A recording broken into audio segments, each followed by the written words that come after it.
भगवान शिवं को बेलपत्र कहीं पसंद चलो या को एक कथा माध्यम जानिबा। जेबे माता पार्वती शिवं को पाइबा को इच्छा करती तेबे से शिवं को पाइबा को एक तप करंत से तप एक बेल गछ तले बसी करती आउ से तप सरीबा पर्यंत से केवल बेलपत्र ही आहार करती तापरे शेषरे से तप सफल होई से शिवं को प्राप्त करती।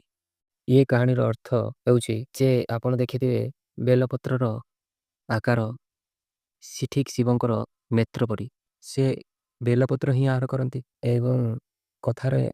यह आपको जाना जाउछि जे बेलपत्र आहार करबा अर्थ शिवंक दृष्टिर ए जगत को देखिबा। आपण जेबे भी से बेलपत्र को देखिबे आपण बेलपत्र को नहीं शिवंकर दृष्टिर चित्र को मन पकाइबे। शिवपुराण अनुसार शिव माता पार्वती से सबुबले संसार गमन करती अर्थ से संसार रे जो सब असुविधा देखती ताको सुधार करने कार्यक्रम होती तो यार अर्थ होउछि शिवंकर दृष्टिकोण